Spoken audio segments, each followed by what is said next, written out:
Hello दोस्तों, स्वागत है आपका आपके अपने YouTube channel Om computer and technical institute में। आज हम आपके लिए लाए हैं ट्रिपल सी परीक्षा के लिए मोस्ट इम्पॉर्टेंट क्वेश्चंस। आप लोग क्लास को शुरू से अंत तक जरूर देखिएगा और अभी तक आप हमारे चैनल को सब्सक्राइब नहीं किए हैं तो प्लीज़ चैनल को सब्सक्राइब और वीडियो को लाइक शेयर कमेंट करना ना भूलिएगा। और आप लोग इस क्लास के लिंक को ज़्यादा से ज़्यादा शेयर करिएगा जिससे और भी स्टूडेंट हमारे चैनल से जुड़ सकें और अपने होने वाले एग्ज़ाम की तैयारी को और बेहतर बना सकें। आज की क्लास में आपको जितने भी क्वेश्चन कराए जाएंगे सभी क्वेश्चन आपके लिए इम्पॉर्टेंट हैं, जो कि कई बार आपके एग्ज़ाम में पूछे गए क्वेश्चन हैं।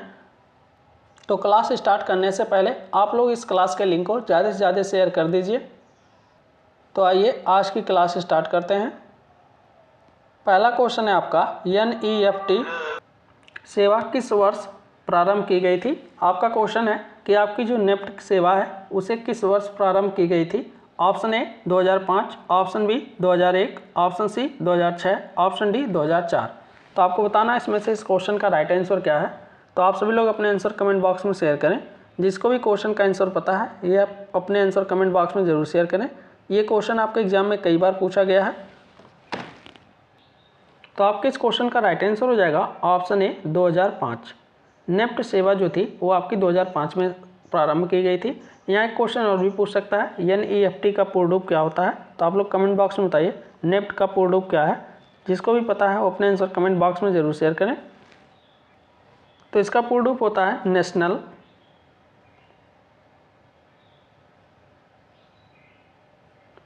इलेक्ट्रॉनिक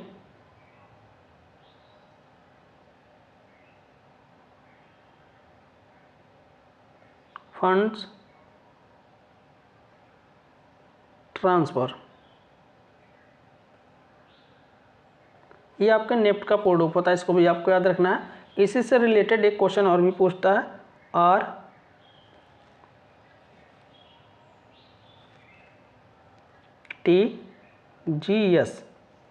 RTGS को कब लॉन्च किया गया था। ये भी क्वेश्चन कई बार आपके ट्रिपल सी के एग्जाम में पूछा गया है। तो जिन भी स्टूडेंट को पता है वो अपने आंसर कमेंट बॉक्स में शेयर करें। RTGS को कब लॉन्च किया गया था। तो इसका आंसर होगा 2004 में। 2004 में आपको RTGS को लॉन्च किया गया था और इसका पूर्ण रूप होता है आपका real time gross settlement.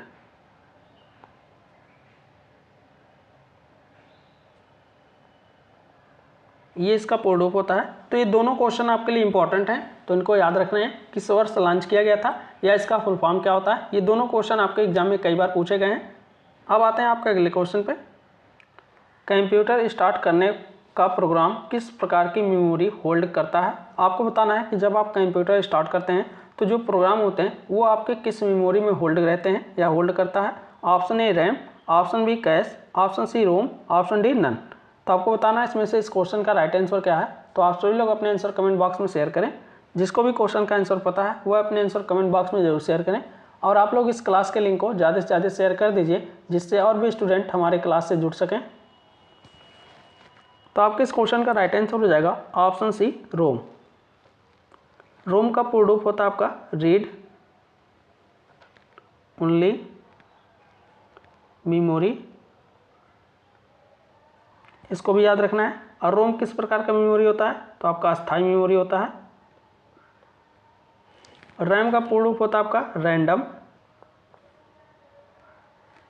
Access memory. और ये आपकी किस प्रकार की मेमोरी होती है। तो आपकी ये अस्थायी मेमोरी होती है। इसको भी याद रखना है। ये भी आपके एग्जाम में कई बार क्वेश्चन पूछे जाते हैं। तो रोम का पूरा रूप पूछा जाएगा तो रीड ओनली मेमोरी होता है। और रैम का पूछा जाएगा तो रैंडम एक्सेस मेमोरी होता है। अब आते हैं आपका अगले क्वेश्चन पे। लिब्रे ऑफिस इम्प्रेस में मास्टर स्लाइड फंक्शन किस मेनू में मिलता है। आपसे क्वेश्चन पूछा गया है कि अगर आप लिब्रे ऑफिस इम्प्रेस का यूज करते हैं और उसमें आपको मास्टर स्लाइड जो फंक्शन होता है ये आपको किस मेनू में मिलेगा। Option A slide, option B view, option C slide show, option D insert. तो आपको बताना है इसमें से इस क्वेश्चन का राइट आंसर क्या है। तो आप सभी लोग अपने आंसर कमेंट बॉक्स में शेयर करें। जिसको भी क्वेश्चन का आंसर पता है वो अपने आंसर कमेंट बॉक्स में जरूर शेयर करें। तो आपके इस क्वेश्चन का राइट आंसर हो जाएगा ऑप्शन बी, व्यू।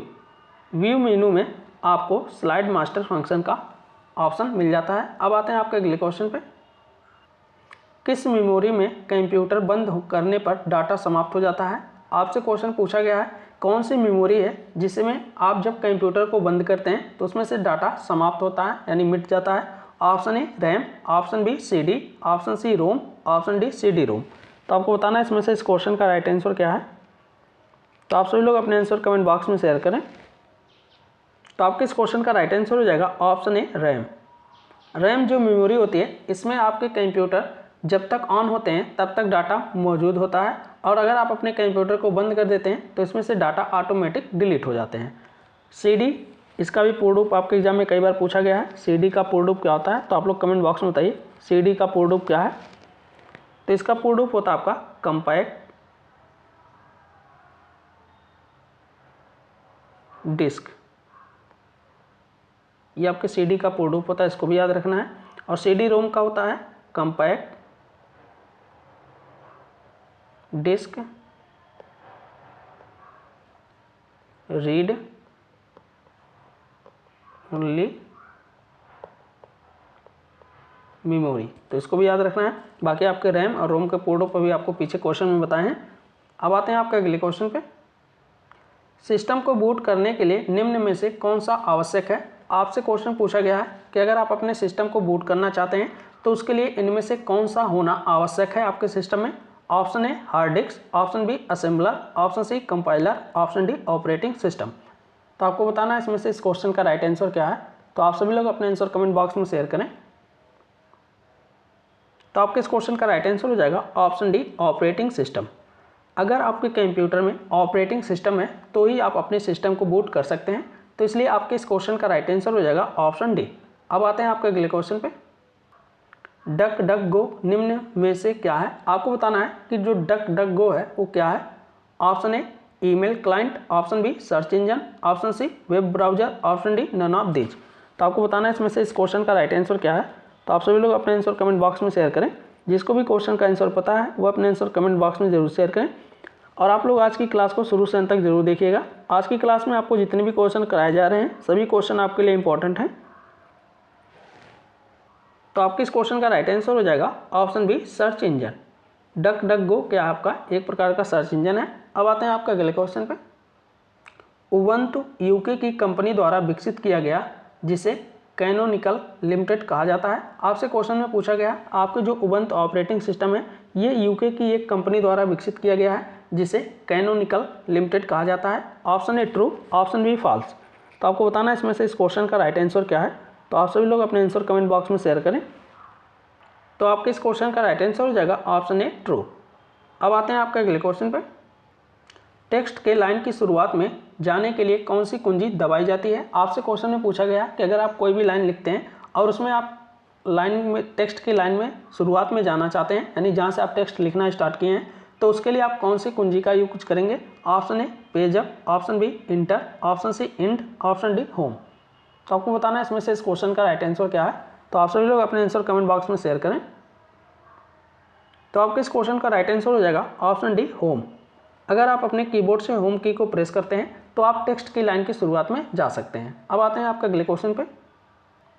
एटीएम और क्रेडिट कार्ड में CVV कितने डिजिट का होता है? आपसे क्वेश्चन पूछा गया है आपके जो एटीएम कार्ड होते हैं या फिर जो आपके क्रेडिट कार्ड होते हैं उसमें जो आपके CVV नंबर होते हैं वो आपके कितने डिजिट के होते हैं। तो आप लोगों के नीचे 4 ऑप्शन दिए गए हैं, इसमें से आपको बताना है कि आपके इस क्वेश्चन का राइट आंसर क्या है। ऑप्शन ए है 6, ऑप्शन बी है 3, ऑप्शन सी है 5, ऑप्शन डी है 8। तो आपको बताना है इसमें से इस क्वेश्चन का राइट आंसर क्या है। तो आपके इस क्वेश्चन का राइट आंसर हो जाएगा ऑप्शन बी 3।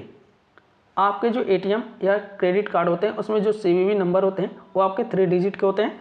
अब यहाँ आपसे क्वेश्चन में पूछ सकता है CVV का पूर्ण रूप क्या होता है। तो इसका पूर्ण रूप होता है कार्ड वेरिफिकेशन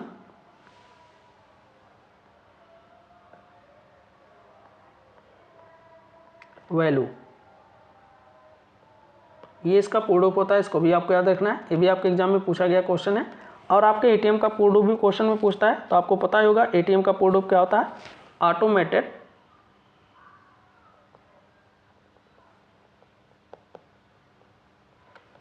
टेलर मशीन। ये आपके एटीएम का कोड रूप होता है। और एटीएम कार्ड कितने डिजिट के होते हैं? तो 16 डिजिट के होते हैं। इसको भी आपको याद रखना है। आपके जो एटीएम कार्ड नंबर होते हैं वो 16 डिजिट के होते हैं। सीवीवी नंबर की बात की जाएगी तो 3 डिजिट के होते हैं।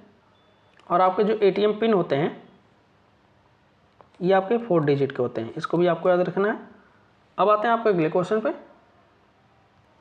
NUUP का फुल फॉर्म क्या है? आपको क्वेश्चन पूछा गया है कि NUUP का फुल फॉर्म आपको बताना है। तो आपके नीचे 4 ऑप्शन दिए गए हैं, इसमें से आपको बताना है कि आपके इस क्वेश्चन का राइट आंसर क्या है। तो आप सभी लोग अपने आंसर कमेंट बॉक्स में शेयर करें। जिसको भी क्वेश्चन का आंसर पता है वह अपने आंसर कमेंट बॉक्स में जरूर शेयर करें। तो आपके इस क्वेश्चन का राइट आंसर हो जाएगा option C, national unified USSD platform. ये आपके NUUP का कोड रूप होता है। कभी कभी आपसे क्वेश्चन में पूछ सकता है USSD का कोड रूप क्या होता है? तो इसका कोड रूप होता है आपका unstructured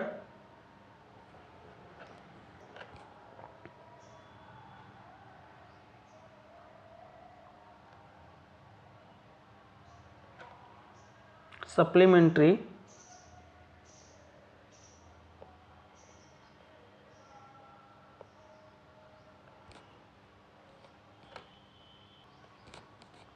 service data.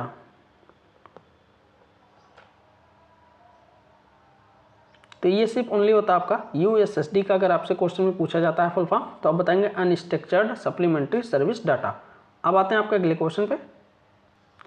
Web pages जिसे देखे जाते हैं उस प्रोग्राम को क्या कहते हैं? आपसे क्वेश्चन में पूछा गया है कि आपके जो वेब पेज होते हैं उन्हें अगर आप देखना चाहते हैं तो उसके लिए आप कौन से प्रोग्राम का यूज करते हैं? Option A browser, option B protocol, option C word processor, option D none of these. तो आपको बताना है इसमें से इस क्वेश्चन का राइट आंसर क्या है। तो आप सभी लोग अपने आंसर कमेंट बॉक्स में शेयर करें।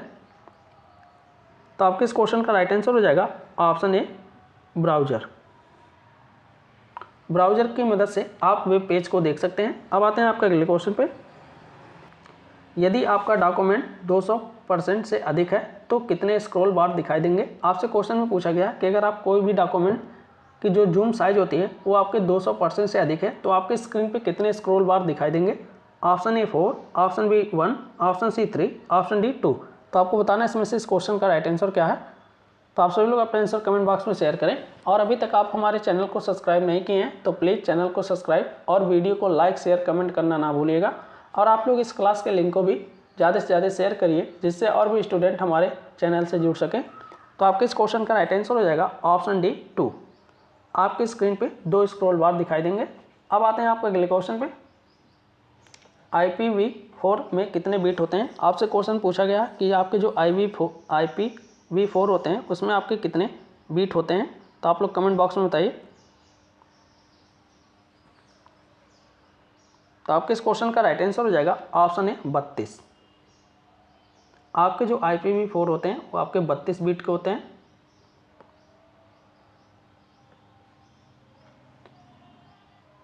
और आपके जो IPv6 होते हैं ये आपके 128 बीट के होते हैं। ये भी आपको याद रखना है। और IPv4 का पूर्ण रूप होता है इंटरनेट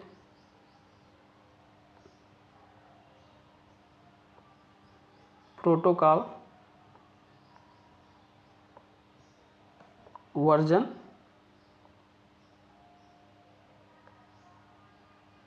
4। उसी तरह आपके IPv6 का होता है इंटरनेट प्रोटोकॉल वर्जन 6। अब आते हैं आपके अगले क्वेश्चन पे। इनमें से कौन सा इनपुट डिवाइस नहीं है? आपको बताना है इसमें से कौन है जो आपके इनपुट डिवाइस नहीं है। Option A keyboard, option B mouse, option C monitor, option C joystick. तो आपको बताना है इसमें से इस क्वेश्चन का राइट आंसर क्या है। तो आप सभी लोग अपने आंसर कमेंट बॉक्स में शेयर करें। तो आपके इस क्वेश्चन का राइट आंसर हो जाएगा ऑप्शन सी मॉनिटर। आपके कीबोर्ड इनपुट डिवाइस है, माउस इनपुट डिवाइस है, जॉयस्टिक इनपुट डिवाइस है, जबकि मॉनिटर आपका क्या है? आउटपुट डिवाइस है। तो इसको याद रखना है। मॉनिटर आपका आउटपुट डिवाइस है, बाकी कीबोर्ड माउस जॉयस्टिक ये सब इनपुट डिवाइस है। मॉनिटर कौन सी कॉपी प्रदान करता है? तो ये आपको सॉफ्ट कॉपी प्रदान करता है, ये भी आपको याद रखना है। अब आते हैं आपके अगले क्वेश्चन पे। फोरटॉन का पूर्ण अर्थ क्या है? आपको बताना है फोरटॉन का पूर्ण अर्थ क्या है। तो आपके नीचे 4 ऑप्शन दिए गए हैं, इसमें से आपको बताना है कि आपके इस क्वेश्चन का राइट आंसर क्या है। तो आप सभी लोग अपना आंसर कमेंट बॉक्स में शेयर करें। तो आपके इस क्वेश्चन का राइट आंसर हो जाएगा ऑप्शन बी, फार्मूला ट्रांसलेशन। ये आपका होता है फोटॉन का पूर्ण रूप। अब आते हैं आपके अगले क्वेश्चन पे। ABRS का फुल फॉर्म क्या है, आपको बताना है ABRS का पूर्ण रूप क्या है। तो आप लोग कमेंट बॉक्स में बताइए ABRS का पूर्ण रूप क्या होता है। तो आपके इस क्वेश्चन का राइट आंसर हो जाएगा ऑप्शन सी, आधार बेस्ड रिमिटेंस सर्विस। ये आपका होता है ABRS का पूर्ण रूप। अब आते हैं आपका अगले क्वेश्चन पे। लिब्रे ऑफिस स्प्रेडशीट में नया दस्तावेज बनाने के लिए किस शॉर्टकट की का इस्तेमाल किया जाता है। आपसे क्वेश्चन पूछा गया है कि अगर आप लिब्रे ऑफिस स्प्रेडशीट में एक नया डॉक्यूमेंट ऐड करना चाहते हैं यानी बनाना चाहते हैं तो उसके लिए आप कौन सी शॉर्टकट की का इस्तेमाल करेंगे। ऑप्शन ए है Ctrl+Shift+N, ऑप्शन बी है Ctrl+N, ऑप्शन सी है Shift+N, ऑप्शन डी है नन। तो आपको बताना है इसमें से इस क्वेश्चन का राइट आंसर क्या है। तो आप सभी लोग अपने आंसर कमेंट बॉक्स में शेयर करें। तो आपके इस क्वेश्चन का राइट आंसर हो जाएगा ऑप्शन बी, Ctrl+N। Ctrl+N का यूज करेंगे न्यू डॉक्यूमेंट के लिए। अब आते हैं आपके अगले क्वेश्चन पे। ISP का फुल फॉर्म क्या है, आपको बताना है ISP का फुल रूप क्या है। तो आपके नीचे 4 ऑप्शन दिए गए हैं, इसमें से आपको बताना है कि आपके इस क्वेश्चन का राइट आंसर क्या है। तो आप सभी लोग अपने आंसर कमेंट बॉक्स में शेयर करें। तो आपके इस क्वेश्चन का राइट आंसर हो जाएगा option C, internet service provider. आपको जितनी भी कंपनियां इंटरनेट प्रोवाइड करती हैं वो सब आपके ISP कहलाती हैं। तो इसका पूर्ण रूप हो जाएगा इंटरनेट सर्विस प्रोवाइडर। अब आते हैं आपके अगले क्वेश्चन पे। निम्न में कौन सी मेमोरी नॉन वोलाटाइल है, आपको बताना है इसमें से कौन सी मेमोरी नॉन वोलाटाइल है। तो आपके नीचे 4 ऑप्शन दिए गए हैं, इसमें से आपको बताना है कि आपके इस क्वेश्चन का राइट आंसर क्या है। तो आप सभी लोग अपने आंसर कमेंट बॉक्स में शेयर करें। जिसको भी क्वेश्चन का आंसर पता है वो अपने आंसर कमेंट बॉक्स में जरूर शेयर करें। तो आपके इस क्वेश्चन का राइट आंसर हो जाएगा ऑप्शन ए, रोम। रोम आपका नॉन वोलाटाइल है, मतलब होता है अस्थायी मेमोरी है। और रैम आपका अस्थायी मेमोरी है, इसे हम वोलाटाइल कहते हैं।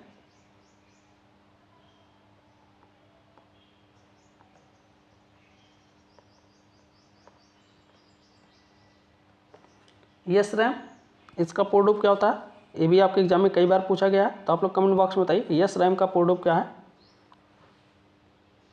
तो यस रैम का पूर्ण रूप होता है static random access memory. D RAM का पूर्ण रूप क्या होता है, आप लोग कमेंट बॉक्स में बताइए डी रैम का पूर्ण रूप क्या है। इसका पूर्ण रूप होता है डायनेमिक रैंडम एक्सेस मेमोरी, इसका पूर्ण रूप होता है। अब आते हैं आपका अगले क्वेश्चन पे। पहला सर्च इंजन कौन सा है, आपको बताना है कि पहला सर्च इंजन कौन सा है। Option A Yahoo, option B Google, option C Bing, option D Archie. तो आपको बताना है इसमें से इस क्वेश्चन का राइट आंसर क्या है। तो आप सभी लोग अपने आंसर कमेंट बॉक्स में शेयर करें। तो आपके इस क्वेश्चन का राइट आंसर हो जाएगा ऑप्शन डी आर्ची। आर्ची आपका पहला सर्च इंजन है। अब आते हैं आपका अगले क्वेश्चन पे। कीबोर्ड में फंक्शन कुंजियों की संख्या क्या है। आपसे क्वेश्चन पूछा गया कि आपके कीबोर्ड में जो फंक्शन की होते हैं उनकी संख्या है। तो आपके नीचे 4 ऑप्शन दिए गए हैं, इसमें से आपको बताना है कि आपके इस क्वेश्चन का राइट आंसर क्या है। तो आप सभी लोग अपने आंसर कमेंट बॉक्स में शेयर करें। तो आपके इस क्वेश्चन का राइट आंसर हो जाएगा ऑप्शन सी 12। आपके कीबोर्ड में जो सबसे ऊपर की होती है जिस पर आप देखेंगे F1 से लेके F12 तक लिखे रहते हैं, यही आपके फंक्शन की होते हैं जो आपके टोटल 12 होते हैं। अब आते हैं आपके अगले क्वेश्चन पे। RPA का अर्थ होता है, आपको बताना है RPA का क्या अर्थ है, या RPA का पूर्ण रूप है, या RPA का फुल फॉर्म है। तो आपके नीचे 4 ऑप्शन दिए गए हैं, इसमें से आपको बताना है कि आपके इस क्वेश्चन का राइट आंसर क्या है। तो आप सभी लोग अपने आंसर कमेंट बॉक्स में शेयर करें। और आप लोग इस क्लास के लिंक को भी ज़्यादा से ज़्यादा शेयर कर दीजिए, जिससे और भी स्टूडेंट हमारे चैनल से जुड़ सकें और अपने एग्जाम की तैयारी को और बेहतर बना सकें। तो आपके इस क्वेश्चन का राइट आंसर हो जाएगा option C robotic process automation. ये आपका होता है RPA का पूर्ण रूप। अब आते हैं आपके अगले क्वेश्चन पे। कंप्यूटर स्पीकर्स या हेडफोन किस प्रकार के डिवाइस हैं। आपसे क्वेश्चन में पूछा गया है आपके कंप्यूटर में जो स्पीकर्स या आप हेडफोन का यूज करते हैं वो किस प्रकार के डिवाइस हैं। Option A input device, option B output device, option C software, option D none of these. तो आपको बताना है इसमें से इस क्वेश्चन का राइट आंसर क्या है। तो आप सभी लोग अपने आंसर कमेंट बॉक्स में शेयर करें। तो आपके इस क्वेश्चन का राइट आंसर हो जाएगा ऑप्शन बी आउटपुट डिवाइस। आपके स्पीकर या हेडफोन जो होते हैं ये सब आपके आउटपुट डिवाइस में आते हैं। अब आते हैं आपके अगले क्वेश्चन पे, ब्लूटूथ में किस प्रकार का नेटवर्क इस्तेमाल किया जाता है। आपसे क्वेश्चन पूछा गया कि आपके जो ब्लूटूथ होते हैं उसमें किस प्रकार के नेटवर्क यूज किए जाते हैं। Option A MAN, option C LAN, option B LAN, option C वैन, ऑप्शन डी डब्लू पैन। तो आपको बताना है इसमें से इस क्वेश्चन का राइट आंसर क्या है। तो आप सभी लोग अपने आंसर कमेंट बॉक्स में शेयर करें। जिसको भी क्वेश्चन का आंसर पता है वो अपने आंसर कमेंट बॉक्स में जरूर शेयर करें। तो आपके इस क्वेश्चन का राइट आंसर हो जाएगा ऑप्शन डी डब्लू पैन। इसका पूर्ण रूप होता है वायरलेस पर्सनल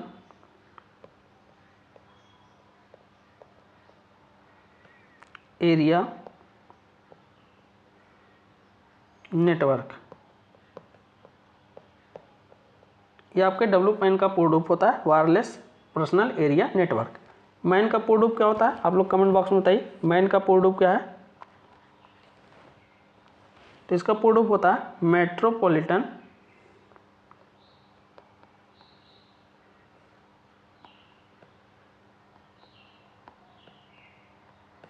एरिया नेटवर्क। ये आपके मैन का होता है। लैन का पूर्ण रूप क्या होता है आप लोग कमेंट बॉक्स में बताइए। आपके जो लैन होते हैं उनका पूर्ण रूप क्या होता है। तो इसका पूर्ण रूप होता है लोकल एरिया नेटवर्क। वैन का पूर्ण रूप क्या होता है, वैन का पूर्ण रूप आपको बताना है। तो इसका पूर्ण रूप होता है वाइड एरिया नेटवर्क। तो ये चारों फुल फॉर्म आपको याद रखने हैं जो कि आपके लिए इंपॉर्टेंट है। अब आते हैं आपके अगले क्वेश्चन पे, IRCTC का फुल फॉर्म क्या है। आपको बताना है कि IRCTC का पूर्ण रूप क्या है। तो आपके नीचे 4 ऑप्शन दिए गए हैं, इसमें से आपको बताना है कि आपकी इस क्वेश्चन का राइट आंसर क्या है। तो आप सभी लोग अपने आंसर कमेंट बॉक्स में शेयर करें और बताइए कि इस क्वेश्चन का राइट आंसर क्या है। तो आपके इस क्वेश्चन का राइट आंसर हो जाएगा option A Indian railway catering and tourism corporation. ये आपका होता है IRCTC का पूर्ण रूप। अब आते हैं आपके अगले क्वेश्चन पे, AI का जनक किसे कहा जाता है। आपसे क्वेश्चन में पूछा गया है AI का जनक किसे कहते हैं। तो आपके नीचे 4 ऑप्शन दिए गए हैं, इसमें से आपको बताना है कि आपके इस क्वेश्चन का राइट आंसर क्या है। तो आप सभी लोग अपने आंसर कमेंट बॉक्स में शेयर करें। जिसको भी क्वेश्चन का आंसर पता है वो अपने आंसर कमेंट बॉक्स में जरूर शेयर करें। तो आपके इस क्वेश्चन का राइट आंसर हो जाएगा ऑप्शन डी जॉन मैकार्थी। इनको AI का जनक कहते हैं। AI का पूर्ण रूप क्या होता है। तो इसका पूर्ण रूप होता है आर्टिफिशियल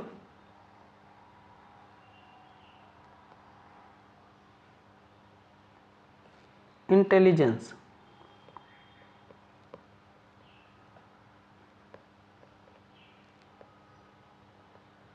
ये आपके AI का पूर्ण रूप होता है। अब आते हैं आपके अगले क्वेश्चन पे, STTP में TT का क्या है। आपसे क्वेश्चन में पूछा गया है कि आपके जो STTP में TT का अर्थ आपको बताना है। Option A text transformate, option B text transfer, option C text transfer, option D none. तो आपको बताना है इसमें से इस क्वेश्चन का राइट आंसर क्या है। तो आप सभी लोग अपने आंसर कमेंट बॉक्स में शेयर करें। तो आपके इस क्वेश्चन का राइट आंसर हो जाएगा ऑप्शन सी टेक्स्ट ट्रांसफर। जबकि आपके STTP का पूर्ण रूप होता है हाइपर टेक्स्ट ट्रांसफर प्रोटोकॉल। इसका पूर्ण रूप होता है। यहाँ एक क्वेश्चन और भी पूछ सकता है STTP कितने पोर्ट नंबर को सपोर्ट करता है। तो आप बताएंगे 80। इसको भी आपको याद रखना है। अगर आपके एग्जाम में क्वेश्चन आता है कि STTP कितने पोर्ट नंबर को सपोर्ट करता है तो आप बताएंगे 80। और STTP का पूर्ण रूप पूछेगा तो हाइपर टेक्स्ट ट्रांसफर प्रोटोकॉल। जबकि आपके क्वेश्चन में दिया था STTP में सिर्फ TT का अर्थ आपको बताना था, तो टेक्स्ट ट्रांसफर होता है। अब आते हैं आपको अगले क्वेश्चन पे, HMD का फुल फॉर्म क्या है। आपको बताना है HMD का फुल फॉर्म क्या है। तो आपके नीचे 4 ऑप्शन दिए गए हैं, इसमें से आपको बताना है कि आपके इस क्वेश्चन का राइट आंसर क्या है। तो आप सभी लोग अपने आंसर कमेंट बॉक्स में शेयर करें। तो आपके इस क्वेश्चन का राइट आंसर हो जाएगा option B head mounted display. ये आपका होता है HAMD का पूर्ण रूप। अब आते हैं आपके अगले क्वेश्चन पे। इनपुट को आउटपुट में किसके द्वारा परिवर्तित किया जाता है। आपसे क्वेश्चन में पूछा गया कि आप कोई भी चीज़ इनपुट जो है अगर आप उसे आउटपुट में परिवर्तित करना चाहते हैं तो उसके लिए आप किसका यूज करेंगे। Option A memory, option B storage, option C CPU, option D none. तो आपको बताना है इसमें से इस क्वेश्चन का राइट आंसर क्या है। तो आप सभी लोग अपने आंसर कमेंट बॉक्स में शेयर करें। तो आपके इस क्वेश्चन का राइट आंसर हो जाएगा ऑप्शन सी CPU। CPU के द्वारा इनपुट को आउटपुट में परिवर्तित किया जाता है। CPU का पूर्ण रूप क्या होता है, तो इसका पूर्ण रूप होता है सेंट्रल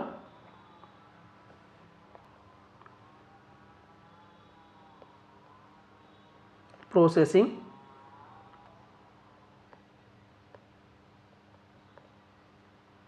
यूनिट। यह आपका होता है CPU का पूर्ण रूप। और CPU के कितने मुख्य घटक होते हैं, ये भी आपसे क्वेश्चन में पूछता है। तो आप बताएंगे 3।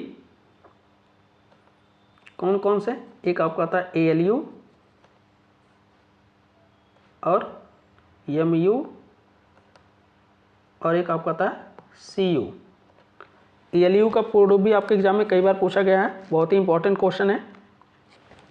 तो ALU का पूर्ण रूप होता है आपका अर्थमेटिक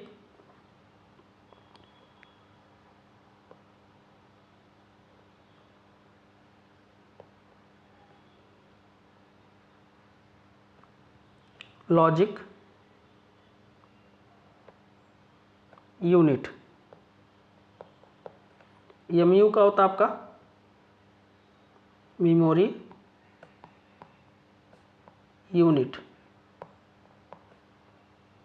CU का आपका होता है कंट्रोल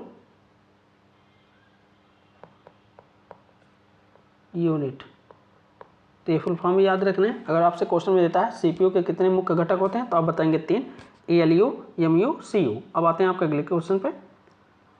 फॉन्ट साइज बदलने के लिए कौन सी बार में जाते हैं। आपसे क्वेश्चन में पूछा गया कि अगर आप फॉन्ट के साइज को बदलना चाहते हैं तो उसके लिए आप कौन से बार में जाते हैं। Option A standard tool bar, option B formatting tool bar, option C menu bar, option D status bar. तो आपको बताना है इसमें से इस क्वेश्चन का राइट आंसर क्या है। तो आप सभी लोग अपने आंसर कमेंट बॉक्स में शेयर करें। तो आपके इस क्वेश्चन का राइट आंसर हो जाएगा option B formatting tool bar. Formatting tool bar के द्वारा आप फॉन्ट के साइज को बदल सकते हैं। आई होप आज की क्लास आपको अच्छे समझ में आई होगी। आज की क्लास में आपको टोटल 30 क्वेश्चन कराए गए हैं जो कि आपके लिए बहुत ही इंपॉर्टेंट क्वेश्चन है। तो आप लोग क्लास को सोल्यूशन तक जरूर देखिएगा। अगर आपको किसी भी क्लास पे क्वेश्चन पे कोई भी डाउट हो तो आप कमेंट बॉक्स में पूछ सकते हैं। और अभी तक आप हमारे चैनल पे नए हैं और चैनल को सब्सक्राइब नहीं किए हैं तो प्लीज़ चैनल को सब्सक्राइब और वीडियो को लाइक शेयर कमेंट करना ना भूलिएगा। और आप लोग इस क्लास के लिंक को भी ज़्यादा से ज़्यादा शेयर करिएगा जिससे और भी स्टूडेंट हमारे चैनल से जुड़ सकें और अपने होने वाले एग्ज़ाम की तैयारी को और बेहतर बना सकें। तो आज की क्लास यहीं समाप्त करते हैं, मिलते हैं अगले क्लास में।